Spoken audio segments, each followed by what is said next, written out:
अगर तो तुसी इस इबारत नू कुफरिया साबित करवाना तो करने ऐसी जे तुसी कहंदे हो हटा दो चलो जी फिका दी बात इस तौर पे नहीं इसका पहले जेडी जेड़ा तुसने फतवा देता है उस तरीके का चुप करके गलत ही है। देखें ये टोटल पूरा कर रहे हो लोगों टोटल पूरे कर रहे हैं। एक तरफ सूफिया की बात जिनके मुताल्लिक दरम्यान में अब कोई नहीं बोलेगा, इनके मौलवियों ने लिखा, इनके अकाबिर ने लिखा सूफिया पर फतवा नहीं लगा, बोलो नहीं लगेगा। एक खुद अपनों की बात कर रहे हैं। रह गई बात इन्होंने कहा जी क्या कि पेशाब के साथ भी लिखना इन्होंने, हालांकि ये गैर मुफ्ताबी कौल है, मुफ्ताबी भी साबित करना है कि छोड़ दे बस। बात ये नहीं, आपने लोगों को ये गलत आपने मैसेज दिया है। हालांकि अगर उस तरह मैं बात करूं तो ये मेरे पास आप ही की फिका का जवाब फिका से, इसके अंदर इन्होंने लिखा है कुत्ते का पेशाब पाक है, तो पाक चीजा ना लिखने के होंगे हमारे नजदीक ये गैर मुफ्ताबी कौल है। अब बात नहीं चढ़ेंगे। अब अगर फिक की बात आई तो आगे आपके में बखिया उधर के इन्होंने फिर पढ़ा ला इलाहा इल्लल्लाह शिबली रसूलुल्लाह। अब बात ये इन्होंने शिबली को क्या कहा, कौन है, काफिर है। इनके उलमा ने लिखा शिबली ने जितनी बातें की हालत सुकर और मस्ती में की, खबरदार जीन हार हर किस ऐसे सूफिया के बारे में जबान ना खोलना। तुम बकी जा रहे हो, तुम्हारे काबिर कह रहे ना खोलना, तुम बकी जा रहे हो। और अगली बात, मैंने इनको चवल कहा था, इन्हें कितनी तकलीफ हुई थी, ठीक है। ये रसूल के माँ बाप को इन्होंने काफिर कहा, कहां पर लिखा है, फतावा नज़ीरिया, फतावा सुनाइए तो। अच्छा, इसके अलावा मैं कहा शायद आप मुझे कह रहे हैं कि इन्होंने काफिर कहा मेरे दर्द करके, नहीं उसमें नहीं। अब मैं जो अगली करने जा रहा हूँ ये मेरे पास मौजूद है, फतावा सुनाइया जो पहले मैंने इबारत पढ़ के मैं दरम्यान में छोड़ी थी। वहदतुल वजूद के मसले को इन्होंने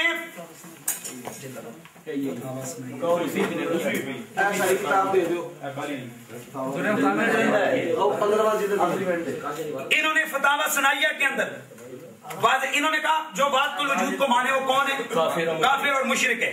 मैं कहता हूँ ये बातुल वजूद के बारे में इन्होंने क्या लिखा है, सुने जरा गौर से। कहते हैं कादियानी आवाज, इसमें इन्होंने वाज़ेह तौर पर लिखे कि बातुल वजूद का इनकार कौन करता है, बोले मिर्जाई करते हैं, कादियानी। ओए खामोश यार, टाइम आउट करो, टाइम में क्यों बोल रहे हो, मैं आपको बता रहा हूं कि उतना आस्ता बोल, चुप कर, टाइम आउट करिए। सुनो, ये मेरे 20 सेकंड ऊपर, चुप करो, सुनो, हमने 1.5 सेकंड यार 30 सेकंड दे दे, चलो दे दे दो। अब ये इन्होंने कहा जी ये जो बातुल वजूद का मुनकर है वो कौन है, कादियानी। कौन है जी, कादियानी। और इन्हां दे पुराने ताल्लुकात ने कादियानियां ने ले आओ किताबें आते तैयबा, मिर्जे का निकाह पढ़ाया नजीर हुसैन दिलवी पहले दी मिर्जा ओ ने नबूवत दावा नहीं किया जी। हां मान गया है, थोड़ा सी साबित कर सकते हैं लिखे पढ़ाया इसने कहा टाइम आउट थोड़ा सी 10 सेकंड ही साबित नहीं किया, ये मेरे पास मौजूद। और इनके जो आजाद साहब है, मौलवी आजाद साहब, उनका भाई मिर्जा के 3 सेकंड होते हो गया। मोहतरम शाह साहब, मुकल्लिदीन में से हनफी, बरेलवी, रजा खानी मौलवी ने आप पर यह इल्ज़ाम लगाया है कि आपने बहन के साथ निकाह को जायज़ करार दिया है।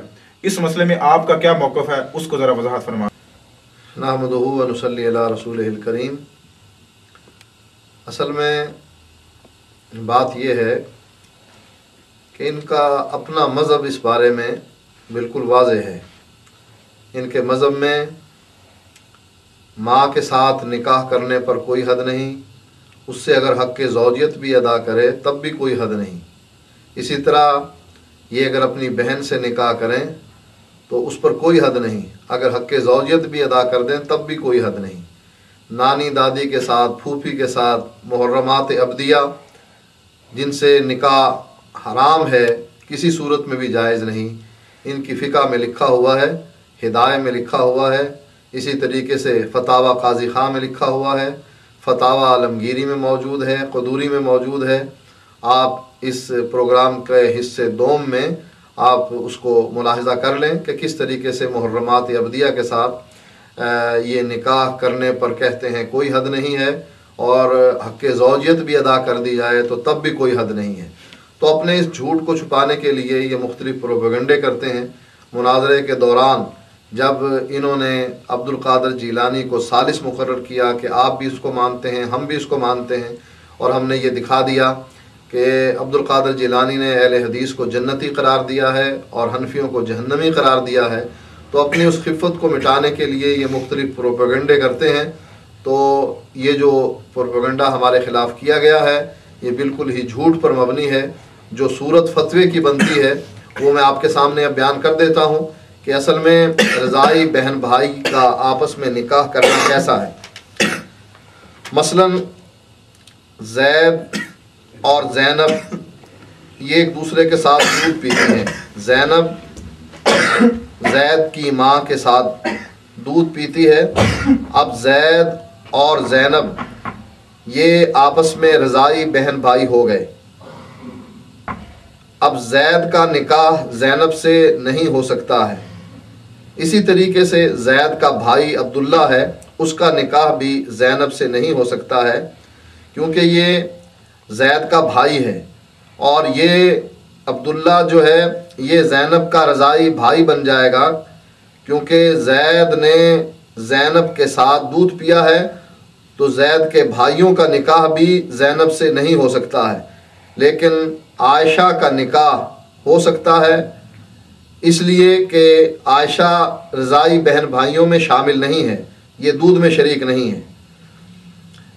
इसी तरीके से इसकी दूसरी सूरत ये बनती है कि ज़ैनब की माँ है और ज़ैद ज़ैनब के साथ उसकी वालदा का दूध पीता है, तो ज़ैद और ज़ैनब ये दोनों रज़ाई बहन भाई हो गए। इसी तरीके से ज़ैद का निकाह ज़ैनब की बहन आयशा से नहीं हो सकता है, लेकिन अब्दुल्ला का निकाह ज़ैनब और उसकी बहनों से हो सकता है, इसलिए कि ये रज़ाई बहन भाई नहीं हैं। इसकी तीसरी सूरत ये बनती है कि ज़ैद और ज़ैनब किसी अजनबी औरत का दूध पीते हैं। अब ज़ैद और ज़ैनब तो आपस में बहन भाई हो जाते हैं, रज़ाई बहन भाई, इनका निकाह आपस में हलाल नहीं है, लेकिन अब्दुल्ला और आयशा जो इनके भाई हैं और इनकी बहनें हैं ये आपस में रज़ाई बहन भाई नहीं हैं। तो असल में ये मसला जो है अपने उस झूठ को छुपाने के लिए किया गया है, वगरना हमारे यहाँ ये बात बिल्कुल वाज़ेह है। अगर हमने कोई फतवा दिया भी होता जैसा कि ये लोग प्रोपेगेंडा कर रहे हैं और वो फतवा वाकई गलत होता तो हम उससे रुजू कर लेते, जैसा कि अब्दुल्ला इब्न मसूद रज़ी अल्लाह ताला अन्हु ने एक फ़तवा दिया है।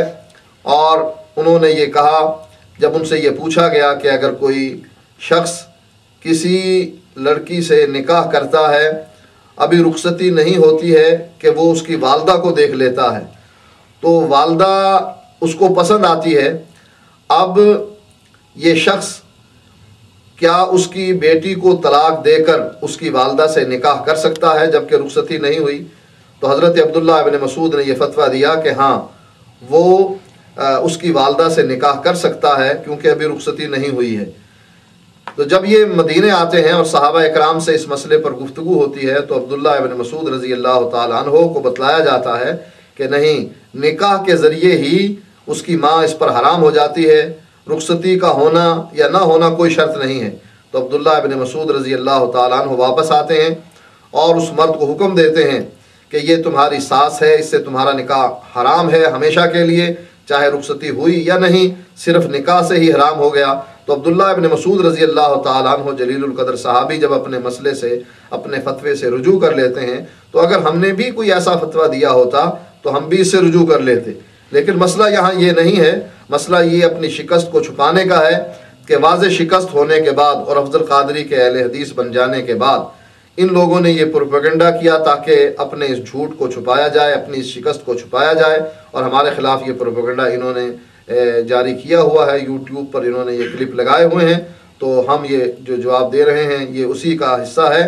और ये कि ये अपनी माँ, नानी, दादी, फूफी, बहन से निकाह करने के बाद हक़ ज़ौजियत अदा करने को भी कहते हैं कि ये काबिल हद नहीं है, इस पर हद नहीं लगाई जाएगी।